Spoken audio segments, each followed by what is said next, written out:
Hey, you're here. Thanks for joining us at Tailgating with Geniuses, lawn chair conversations with incredibly smart people from the worlds of business, media, sports, and entertainment. You know the tagline, brilliant guests and tolerable hosts. I'm one of your two tolerable hosts. I'm Ken Schmidt, joined as always by Martin Flaherty in the TWG mobile studio down in Georgia. Martin, how are you, sir?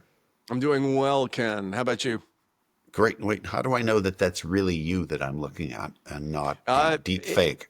because no one wants to spend the time, investment, or create any sort of like questionable value of making a deep fake of me, pal. It's Oh, they're don't they're sell they're they're yourself short much like that. better options. Well, the day is coming, sir, where there will be deep fakes of all of us. So we don't have to go to meetings. We don't have to talk to people or answer questions. Our avatars will do that for us. And imagine the Well, you kind of know what? questions it will get.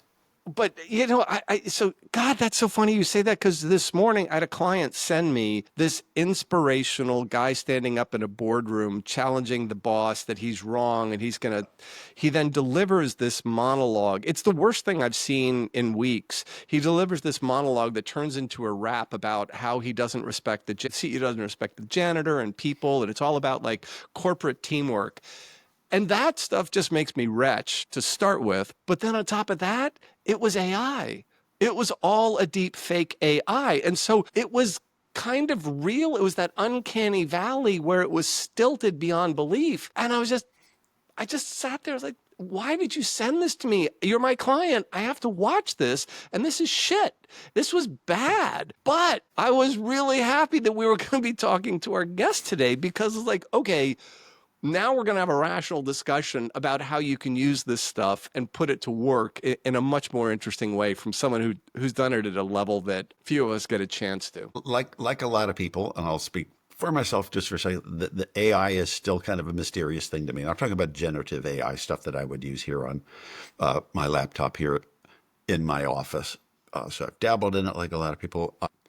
I would say struggle with it because a lot of times what I get out of it isn't of the level of quality or ingenuity that I would have expected out of it, and realize that that's my fault, not the system. So I've been kind of slow to adapt to it in a useful way. Martin, I know you've been an early adapter, as you always seem to be on new Yeah. things in tech. I mean, Well, what do you find in terms of what your learning curve has been?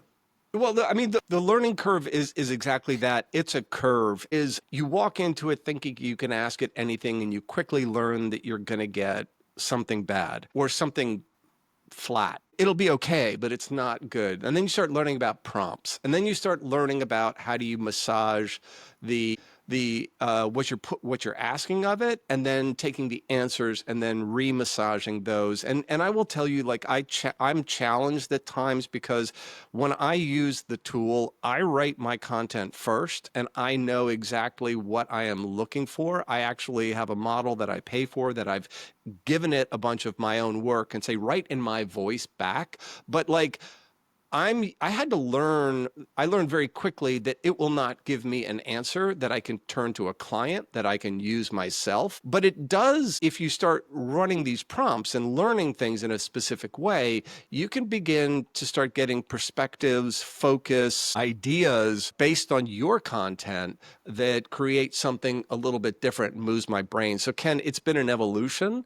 And then I had to sort through a bunch of the different tools to find one that I liked. But I spent a ton of my time telling people, please don't use them in the way that you immediately use them, Yeah. because it turns out you kill your brand voice, and you wind up producing stuff that's like that piece that I got this morning that you can tell is BS, you can tell is fake, and it pisses you off. I literally don't want to talk to that person right now because I got that piece this morning. I was like, It's like a modern take on accessories. Remember those posters that used to have those up, and yes. quality begins with me.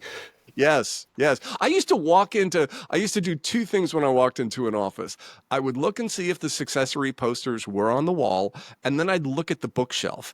And as the number of self-help books and how to be a manager book, In search of excellence. it immediately created a filter for me. It was often unfair, but it gave me a frame of reference. It's like, okay, so who am I sitting in front of and what should I be paying attention to?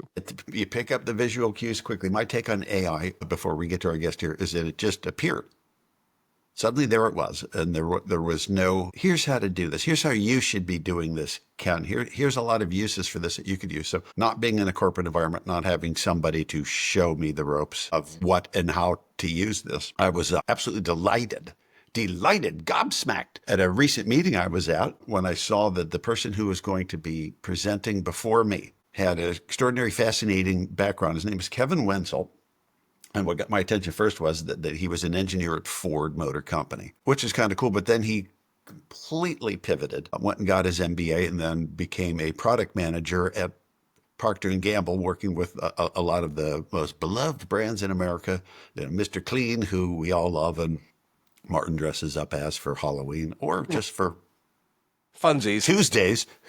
Uh, Cascade, Swiffer, solid career. They're interesting guys. So I knew, well, this is going to be a guy who's got interesting stories to tell. But what really got me was that in the final year before he retired from P&G, he was given the job of bringing AI into the P&G system and training their employees all around the world in how to use it and how to use it properly, better than they have been, how to get better solutions faster, quicker, be able to work and help with their strategy and their planning and everything else. And I said, he's a guy that we have to have on our show because he can explain easier, faster, better ways to do this. So with no further ado, man, let's meet Kevin Wenzel.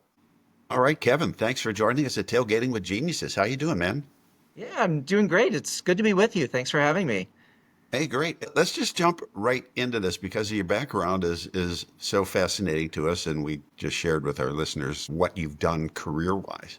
But the thought of a ginormous employer, ginormous business like Procter& Gamble, P&G, embracing maybe the right word, maybe the wrong word, AI. Tell me about that journey of bringing this into a corporate environment and training people how to use it, because that seems to be one of the biggest hurdles the people that we work with Yeah, struggle for with. sure. For sure. So I had an amazing opportunity. So I was preparing to retire from P&G, after a 20 odd year career in general management and marketing leadership. And right as I was preparing for retirement, our IT group at P&G had rolled out an internal version of a generative AI model. So think of an internal version of something like ChatGPT. And I see this fairly commonly where well-intentioned IT groups are trying to help and provide these tools Sure. to employees. But IT groups don't really understand the work that happens day to day, the work that general managers and marketers and others do. And so my business unit leadership sort of recognized this of, hey, maybe there's something to this AI. We have no idea what to do with it. So can you take your combined experience and knowing the work that happens every day and help us figure out what to do with this tool? So I had the gift of spending a year both learning about AI, but then more importantly, just prototyping, just trying things, embedding with teams who are struggling with challenges and seeing, could we use AI to help? And that ultimately got me a good portfolio of uses. And before I retired from P&G, I had the privilege of traveling around the country and around the world, training several hundred people in how to productively use the generative AI model. Should have come to my house. Tell me He when, would have I'd be happy to. he would have had you plugging in the printer. I mean, don't get excited. To him, the I, printer's I, AI.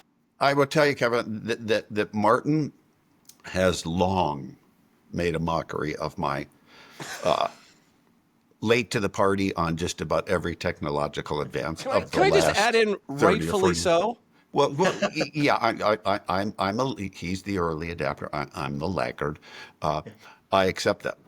But Martin was one of the first people I know that was actively using generative AI and is always kind of dogging. How come you're not doing this? So, I mean, what Martin knows about it far exceeds what I know about it. I'm a dabbler. Martin is a user. Martin, like if you had Martin, or excuse me, you have Kevin sitting right next to you, and you're an AI user. What is the first kind of question that pops in your mind? What's the first hurdle that you have, or you think that everybody encounters in the generative AI thing that Kevin can answer for you? Yeah, well, Ken. First of all, thanks for the comment. I want to qualify because I don't want to distance myself. I am an AI user, but I'm not. I don't make it create my work for me.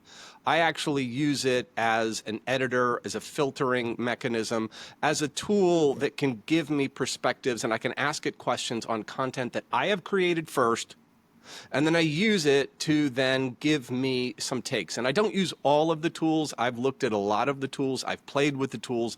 And there are tools I don't like, and there are a couple that I do like. So what I would ask Kevin, though, is I'd really want to first pull back and ask a corporate question, and then secondarily, I'd like to ask a usage question. And the first question is, why the hell did they just do this without guardrails or thorough instruction? Because I've watched companies use AI and release it into the wild, and all of their brand communications, all of their tone and how they communicate, everything becomes watered down, banal, vanilla, and you're reading AI. You're not reading something from a human. So it creates, for me, it creates this distance, and I don't want to engage with you anymore. And I just can't imagine what that's like inside of an organization. So I'm not asking you to slam your former employer because, Heck no. but it's like, why the hell? But it happens all the time. And the second thing I'd like to ask is, what was the first like instruction that is Oh, that's good. applicable to say, okay, now I can start using this tool, and I could be in accounts receivable, I could be on the loading dock, I could be working a warehouse management system. Give me what that first instruction frame of reference should be. So corporate, what the hell? And then secondarily, what did you tell people to do first?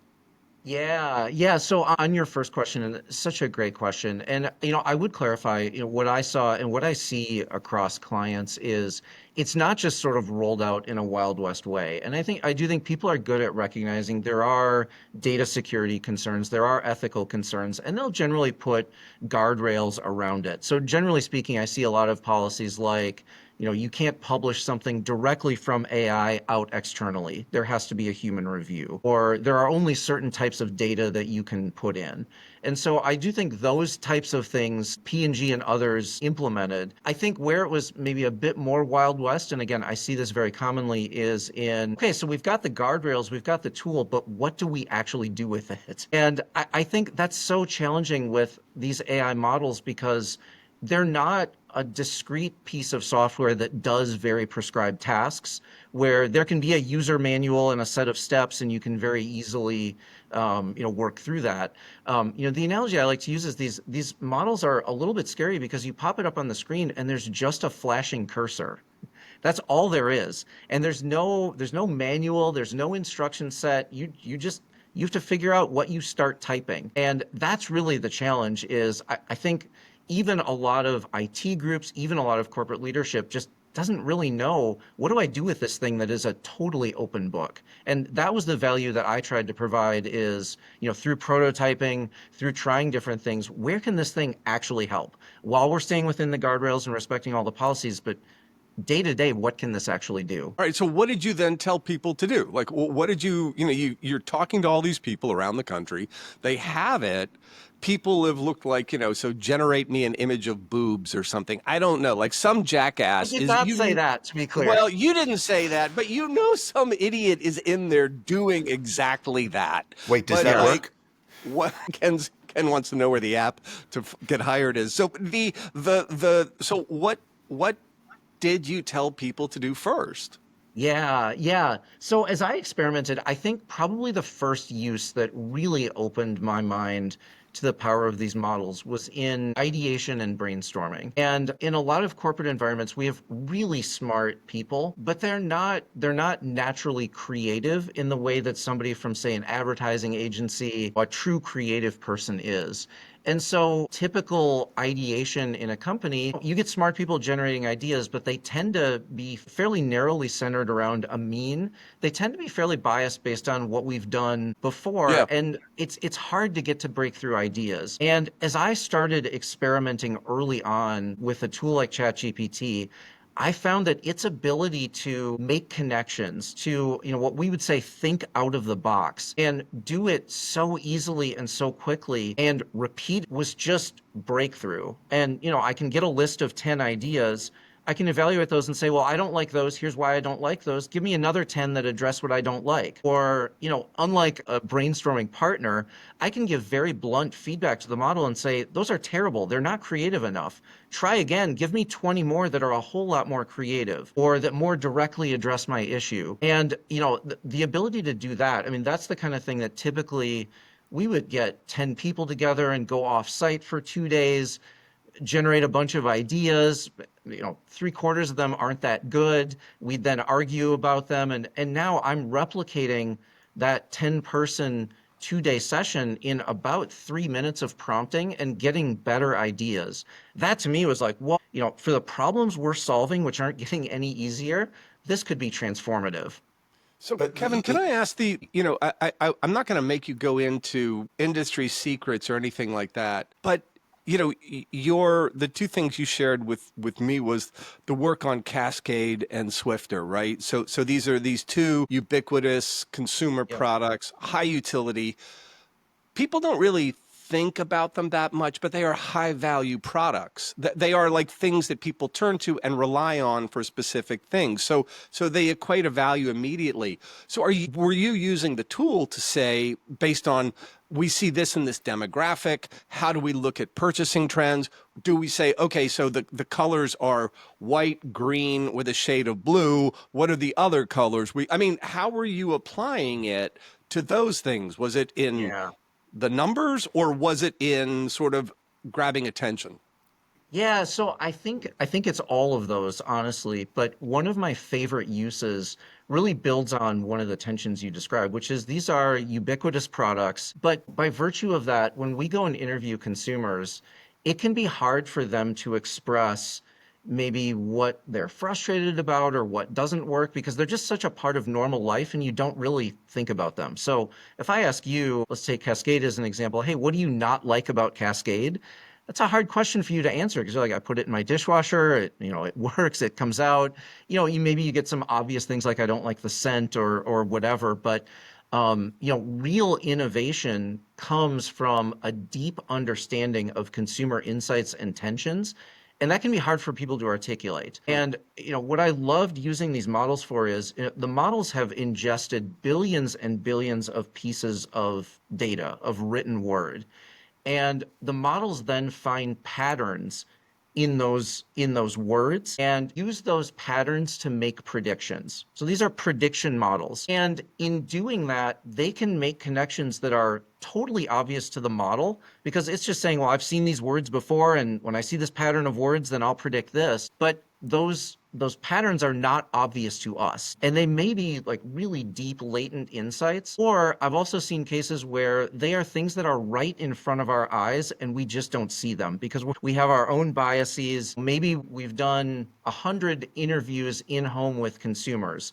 We have seen them load the dishwasher, but we have overlooked a particular way that they're loading the dishwasher that creates a real tension for them. We just don't see it because we're so into our own way of thinking. And that's what the models do a great job of breaking out of. And so that to me was a favorite use of trying to get deeper insights, real tensions that were not obvious to us, and then build innovations off of those. Interesting. Go ahead.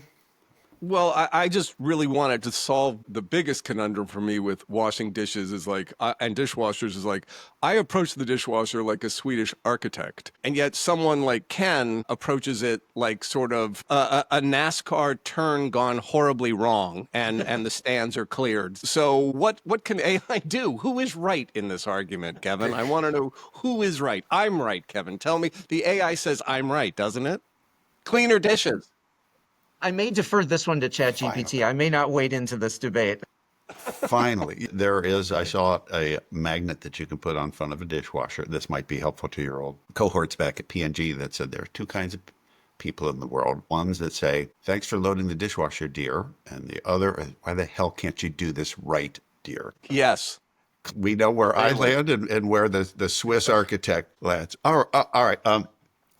Serious question. Because you say that generative AI is like having a team of experts working. Yeah. How do we avoid this? Because this I see in here happening out of corporate, where a group of, say it's the marketing department, sales department, whatever it is, they're looking at a challenge, they're doing their strategic planning, and they all kind of scatter and go do their thing and everybody jumps on ChatGPT. So now you've got 10 people from the same team addressing the same issue on through AI and coming back with 10 different perspectives. So now it's a kind of which one is right. So obviously the inputs aren't right. So what do you advise in that situation? Because I think most people aren't skilled enough, guilty as charged here, to know exactly what kind of input to put in so that we're getting consistent information out.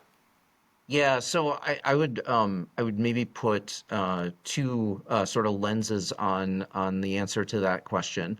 The first is there is some prompting skill required to get good outputs out of the model, and there's a huge body of research that shows your skill in prompting is directly correlated with the quality of output that you get. And I talk to so many people who say, well, I typed something into ChatGPT and it gave me a pretty poor answer, so I think I'm done with this. And, not always a popular response, but my response is usually, well, maybe it's not ChatGPT's fault, maybe it was your prompt. And there are a series of techniques for how to prompt that can make a huge difference. One of which is you keep going, you keep iterating. You don't become satisfied with the first answer. Sort of a closed loop, continuous closed loop of I type a prompt, I get an output, I assess what I don't like about that output, and then I redirect the model based on what I didn't like. And I just keep going. And in that spirit, I think people are shocked to hear that very rarely do I ever get a good output after the first prompt. I mean, I'm typically in it half a dozen prompts or more before I'm starting to say, yeah, this is good stuff. I can use this. But don't So you So I think find though, Kevin, that most people are going to take the first response and roll with that? yeah, Okay, and there it'll be bad. got what I looked for.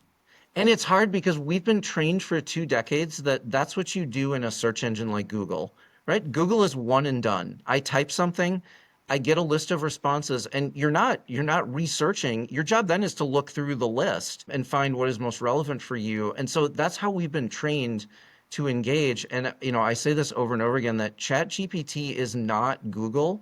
We interact with it differently, and it's not a substitute for Google. It does a different job, and we have to interact with it differently. It's The true. analogy And I like some, to use, the analogy I like to use is working with ChatGPT is like talking to a person. So when I talk to somebody and I'm asking them to help me with something, I don't say something once and expect that they're going to come back with the perfect answer. It's a dialogue, right?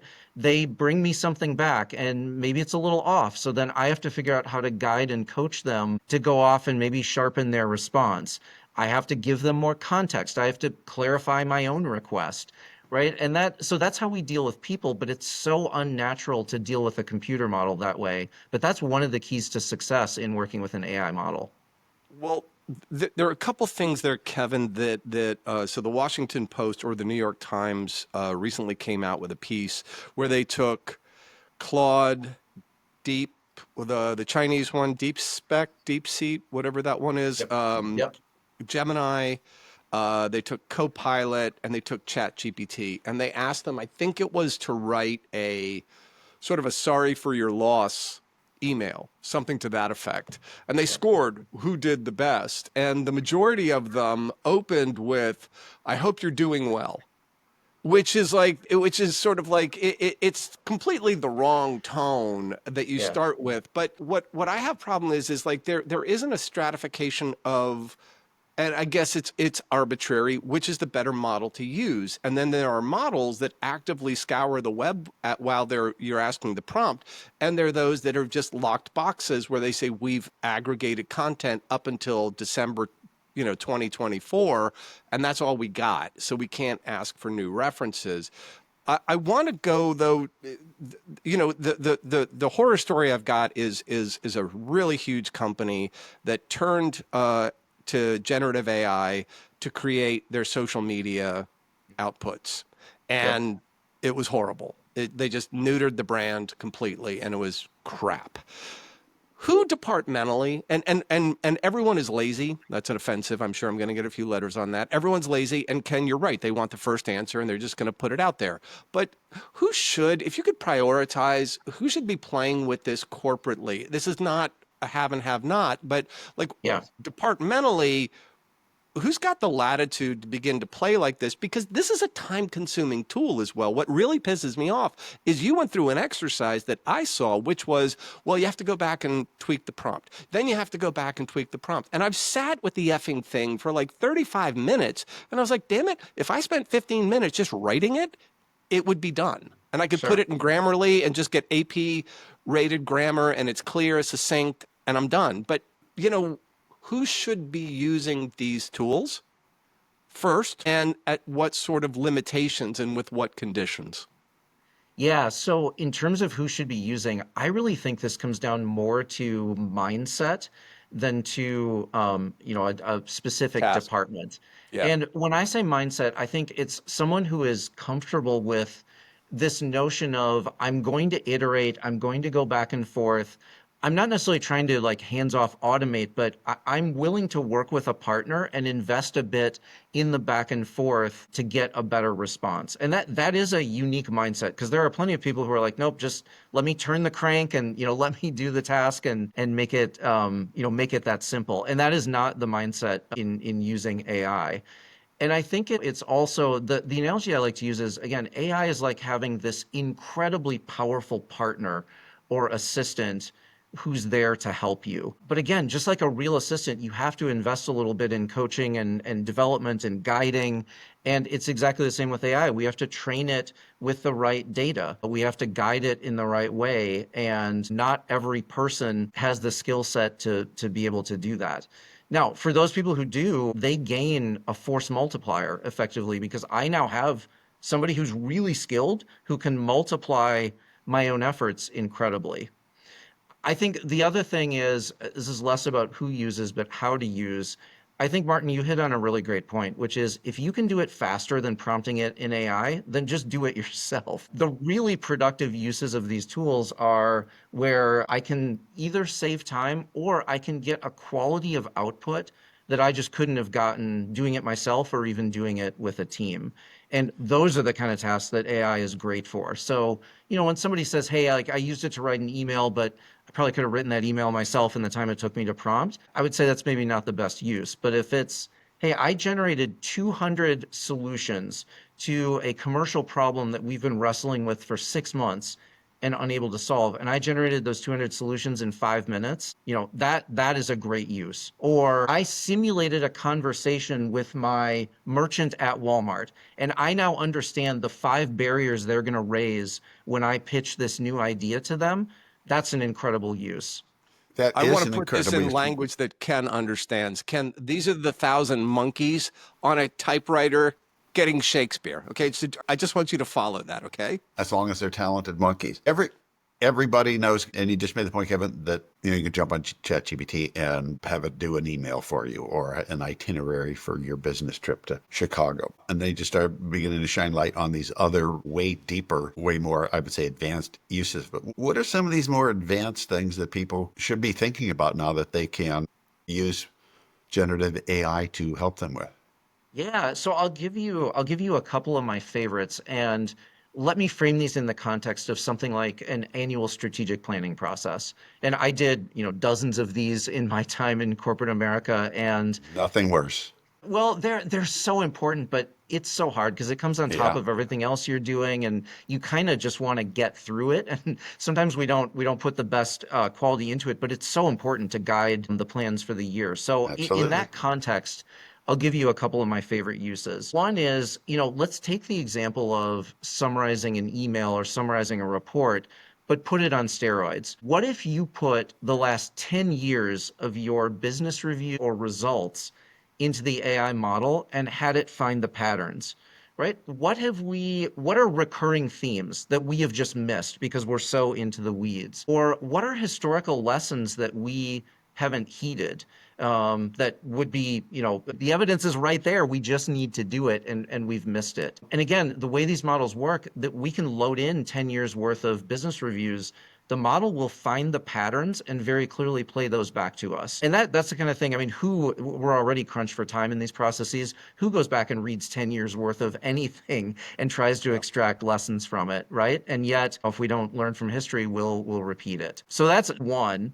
Another one that I love is having sort of a devil's advocate or a challenging thought partner. Again, so often in these processes, we go down a road and we get tunnel vision and we are convinced that this one strategy that we've defined is just brilliant and it's amazing and this is no miss and this is the plan. And it can be hard. Again, we're rushed. There are politics. People don't want to speak up and challenge a leader, but ChatGPT doesn't care. It's totally objective and it'll challenge you all day long. And so I can give ChatGPT or a model like it a role of, hey, you are a very thoughtful CFO who is highly objective and critical of plans.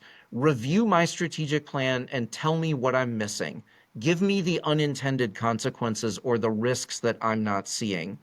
And it is incredible. It really has opened my mind to, wow, like, yes, that could happen. And I hadn't thought through that implication of the strategy. And I love that kind of use because now we're playing chess. I mean, so often we're playing checkers and we only have time to think one move ahead. I love using ChatGPT as this critical thought partner and anticipation partner so I can think 2, 3, 4 moves ahead.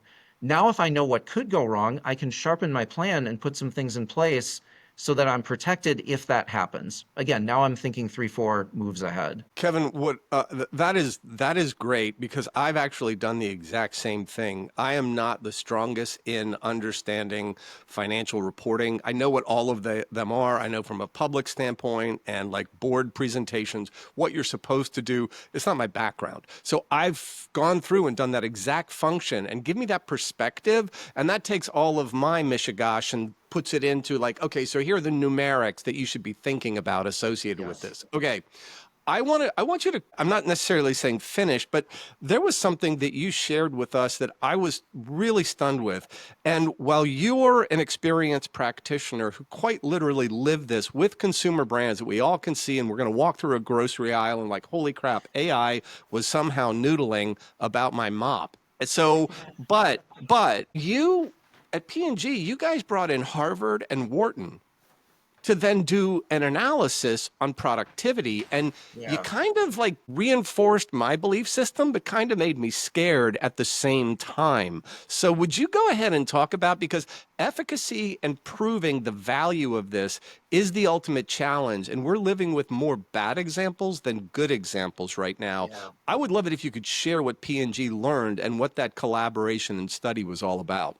Yeah, this study, it was literally just published and I found it groundbreaking. And so full disclosure, I was not part of this study. It was just kicking off as I was retiring, but I've gone through it now and the results are fascinating and I love it because it seems like there's a lot of hype about AI, and that's leading to a lot of skepticism. So is this real or is this just, is this just the shiny object? So what P&G did was partnered with the Harvard Business School and the Wharton School on a controlled experiment. So they took 776 professionals from within P&G, a mix of both R&D and commercial people, and they split them into 4 groups.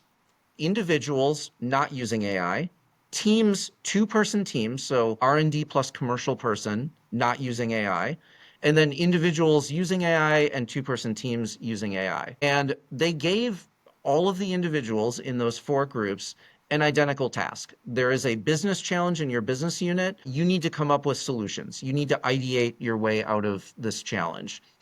And the results I found absolutely startling. So the non-shocking result was that teams not using AI, so traditional teams, 2-person teams, generated higher quality solutions than individuals, but they took longer. And that should be no surprise, right? We've known for years that you get diverse points of view, commercial and technical perspectives, you'll get better results, but it takes time. To me, the groundbreaking discovery was that an individual using AI delivered higher quality results than the team not using AI. Actually, significantly higher quality solutions from an individual using AI versus the team that did not. And they did it significantly faster, about 10 minutes faster in a 50-minute average exercise. The other thing that I found startling, and this goes to this notion of AI as your assistant or your partner, is when individuals were doing the task without AI, commercial people tended to develop commercially focused solutions. Technical people tended to develop technically focused solutions. Again, no surprise.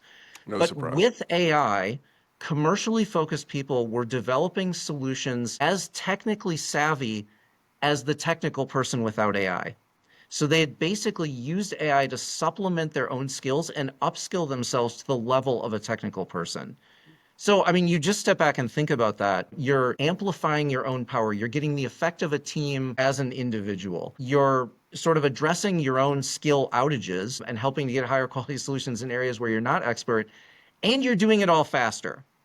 And by the way, then for teams using AI, the gains were even further. So then this further amplified if you took teams and had them use AI. And so, I mean, to me, that is so incredibly powerful. It also, Ken, gets to one of your other questions earlier that I didn't address, which is, so in teams, teams can use AI. The power then is the team coming together and saying, well, AI gave us this output. Now, what do we as a team do with it? And how do we as a team select the best output?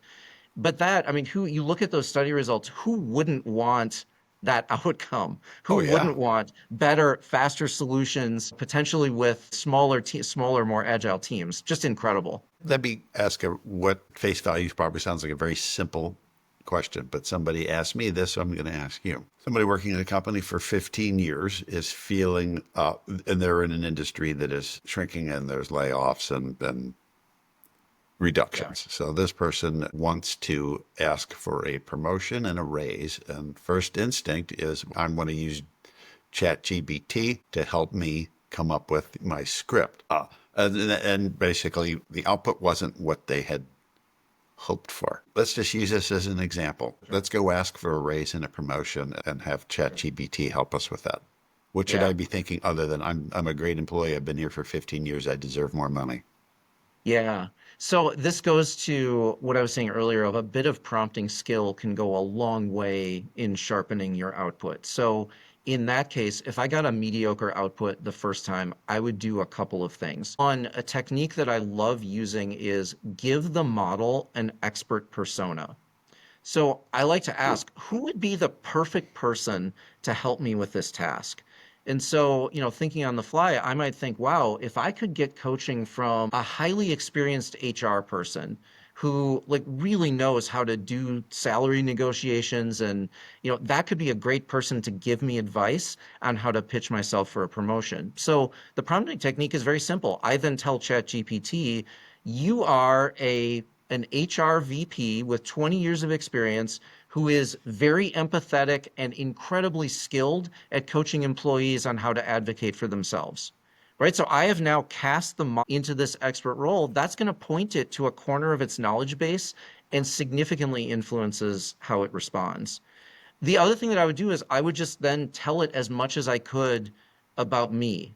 Train it, give it as much to pull patterns from, to recognize patterns from, and predict from as you possibly can. So I would give it all of my accomplishments, everything that I've done, even if it's messy and unorganized, just load it all in, then have it as this HR expert sort through all of that and come back and give you coaching.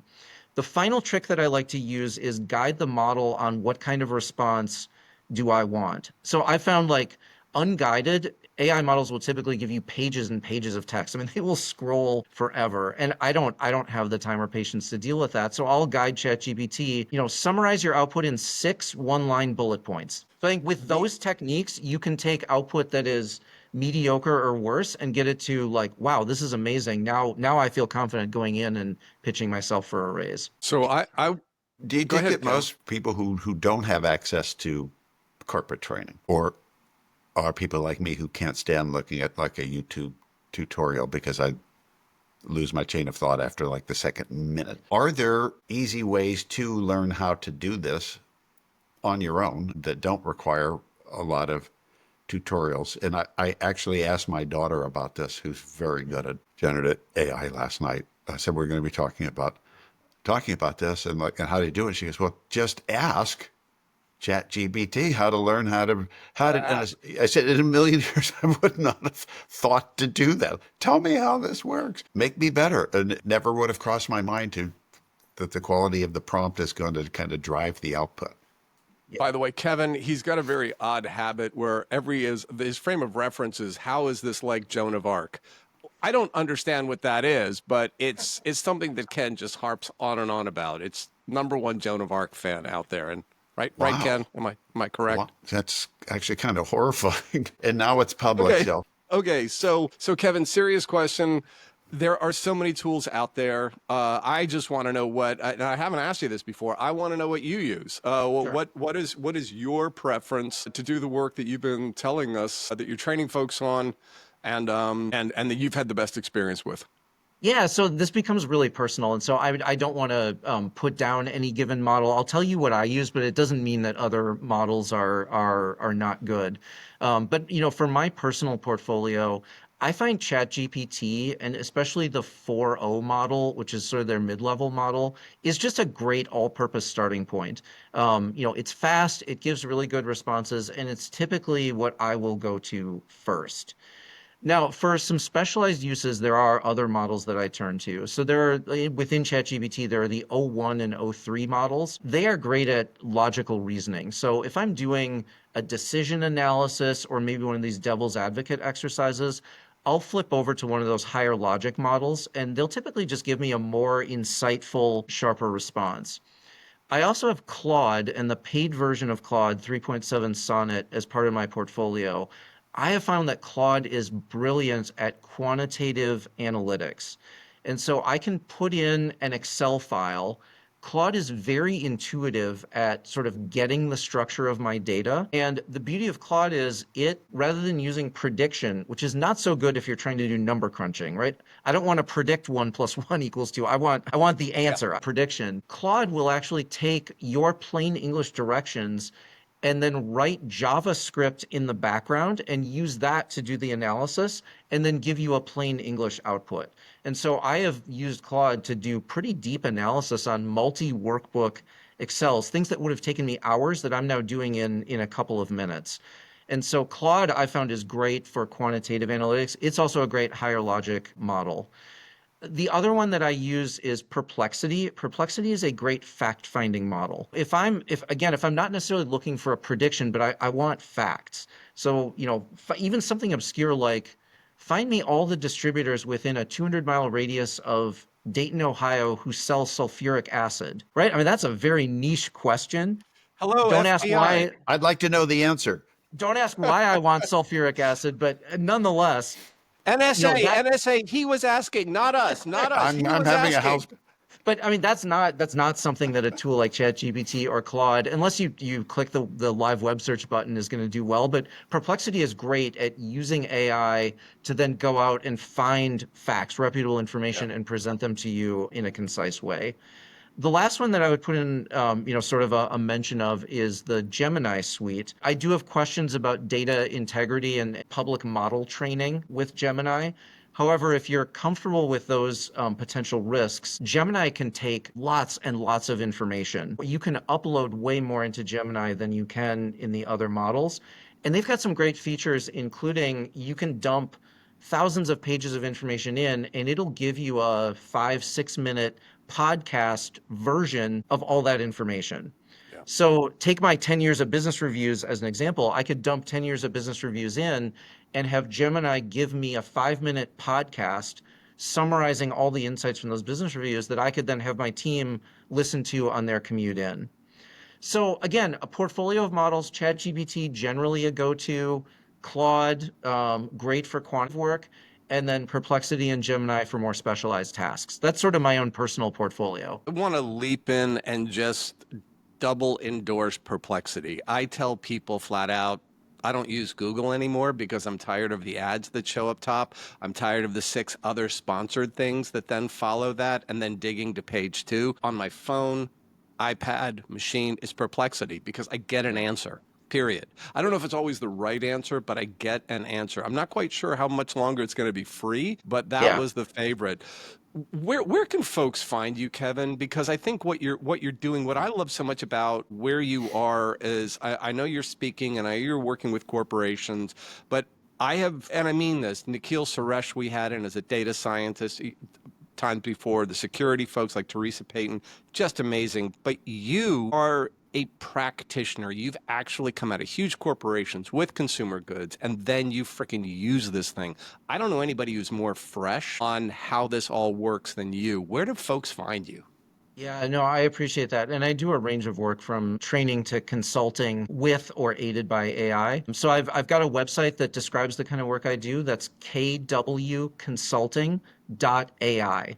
So very important, not .com, but .ai. So kwconsulting.ai. And I've got descriptions up there of the kinds of things that I can help teams do. Nice.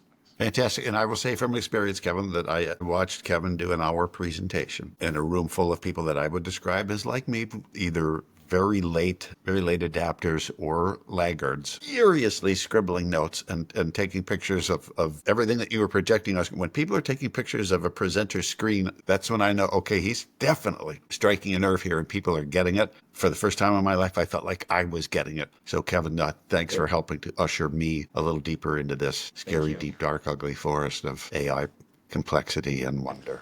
Thanks, Kevin. Good seeing you. It's been great being with you. Thank you very much. Take care. Talk to you later, man. Well, Ken, I found that great because, as you know, we've Heck spent yeah. time. Yeah, we've spent time a couple of years back when Lakon was part of the show. We were talking about AI in a very sort of like broad way. And then we were actually doing one show. If you go into our show list from, I think, 3 years ago, we've got a show that's called Damn It, Lakon. And it was the fact that we were set up to talk about one particular thing, but I think it was the Bing announcement or the launch of Copilot or whatever. But we pivoted and started talking about what does AI mean? Theoretical, right? And all of this sort of stuff. What does it mean for business and all that? And then last year, we had the great Nikhil Suresh, who wrote my favorite titled essay, I Will Effing Pile Drive You If You Mention AI, where he talks about corporate idiocy in believing in a tech without knowing anything about it and blah, blah, blah. It was just a wonderful, smart takedown by a data analyst, not trashing AI, but trashing stupidity around it. But now we had Kevin, and I loved so many things about what he had to say because it was super instructional. I mean, I love the fact that we had someone who is in corporations with known consumer brands who then ports over at the, is ending his career and is given the responsibility of like, okay, we just bought this tool, make it work. And what he didn't say, though, was there weren't instructions provided. He basically had to go and figure out how it could be used, worked, and then he wound up training people on it. So what that was so strong for me is because, especially if I could just tell people to do one thing. I know, Ken, you don't want to watch a YouTube video on yet another thing to do, but really study how to write a prompt. That's Yeah, if you want to know how that's to. where the money is.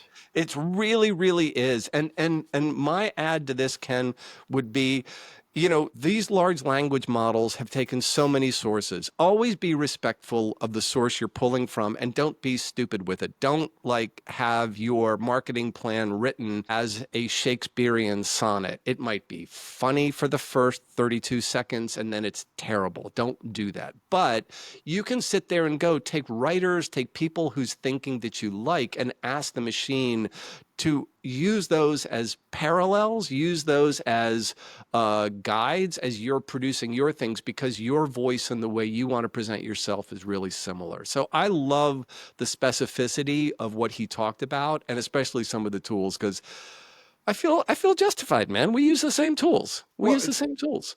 that's true, but and I'm sure you're like this too. I can always tell when I'm opening an email, especially if it's from somebody I know or business I know. Oh, okay, that's not Fred. And then you kind of make fun of him. I'm glad you think so much of me, that you have to use the freaking AI tool to write your email to me. I could tell it wasn't you. You pick up the phone and call me or something, or write something yourself and make it funny. Here's hoping that you are well today. Oh my God. Yeah. Well, you put something up on LinkedIn. Somebody just contacted you via email. Like, and you wrote about that. It's just, and you did a takedown. It's like, Yep. you don't know what I do. You don't know anything about me. You're trying to pretend that you do, and you're selling. And it's like, it's bullshit. I see through this. It's a double whammy of disaster. Yeah. It's so you're taking something bad and making it worse. So don't do that, folks. There's You know, better ways to use the tool.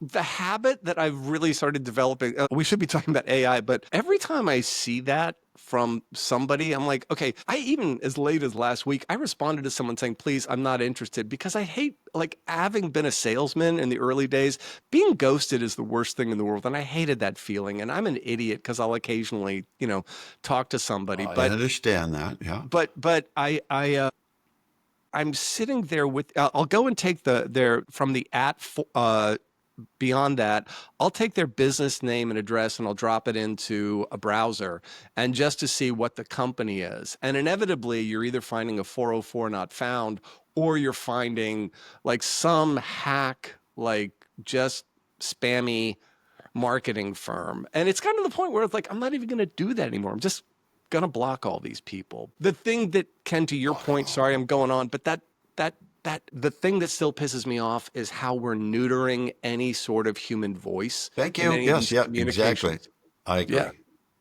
It sucks. But Kevin gave us some great instructions. Kevin gave us some really great examples. I was stunned at those productivity numbers that came out of the Harvard Wharton study with P&G, that the people doing the work gets the optimal thing, but it takes a long time. And that way in which AI being married with someone multiplies the amount of options. I'm not still sure that's a good idea, but the speed at which it shows up is you can't deny that there's value in that. Blows my mind. And I wish, folks, that we had had time in our conversation to record our talk just about Mr. Clean that we had before the show with Kevin. Amazing stuff, that these iconic brands, kind of behind the scenes stuff that, obviously stuff that we could talk about on the show, but the kind of stuff that Martin and I live for.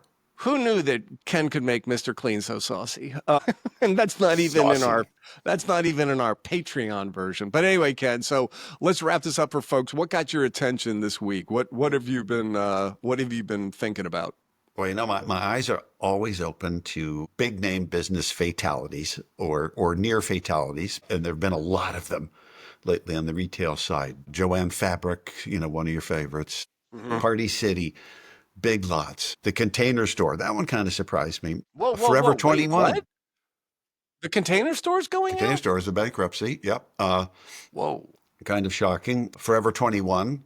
That was a lie, apparently. Right. They're clearly not forever. But what got my attention now is I always get kind of sad when I see restaurants going under. And we've talked about, Red Lobster before, and TGIF and Chuck E. Cheese. But now word comes out, Martin, and I know this is going to upset you because I always think of this as more of a Southern brand, even though it's worldwide, and that's Hooters. And say what you want about Hooters.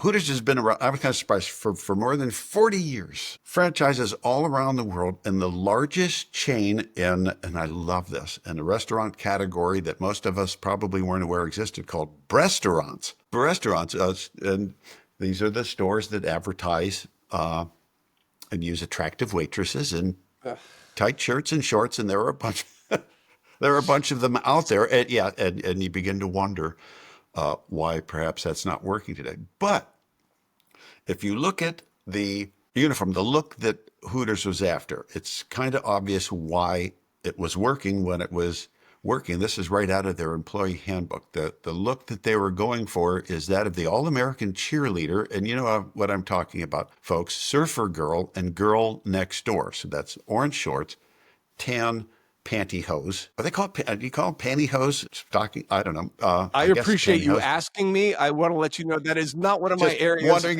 what's in your wardrobe drawer. Girl next door, surfer girl. Anything based just on that and how things are going in this country right now, you'd think that Hooters would be absolutely crushing it. Even though, a focus group of one here, I don't go to Hooters. Although I've been there, I know what it's about. Not my cup of tea.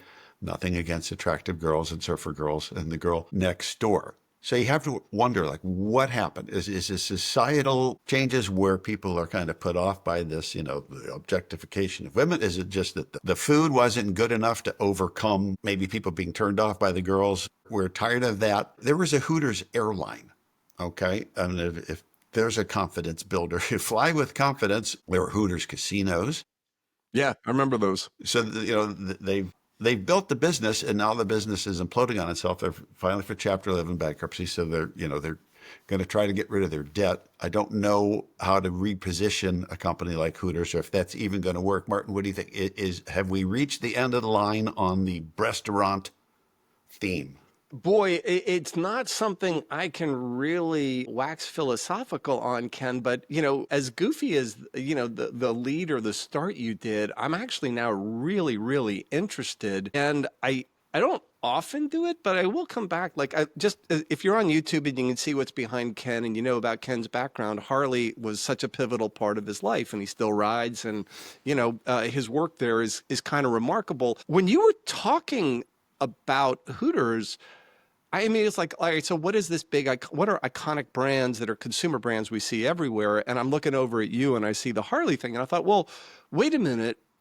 Harley actually really is selling a concept, that idea of freedom and the individual's ability to choose, configure, and do what they want to, whether it's true or not, whether you just buy a bike from the dealership and roll out, you feel it. I was watching a video because I'm thinking about a different bike, and this guy was talking about why he bought a Pan American, and he said, I just want to be part of the Harley family.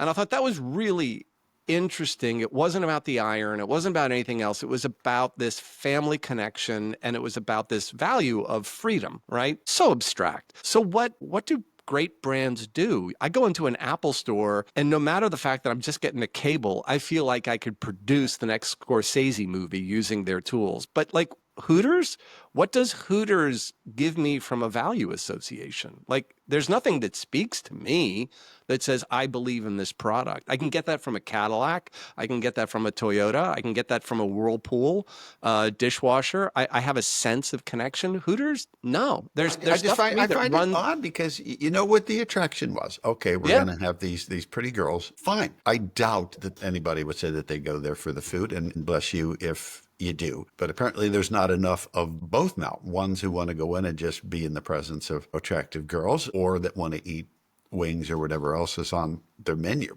Yeah. So I don't know, it just societally, if that means that era has come and gone or too advanced. You know what? They I just didn't. don't know how a company like that blows it, because I keep thinking it's the same thing as this is what we do. This is what the attraction is here, and people aren't biting on it anymore. You know what would have fixed it, Ken?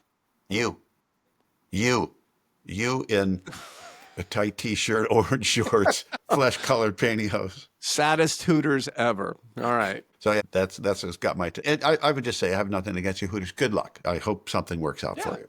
Yeah. People are being employed. Lot of attractive girls going to be out of work.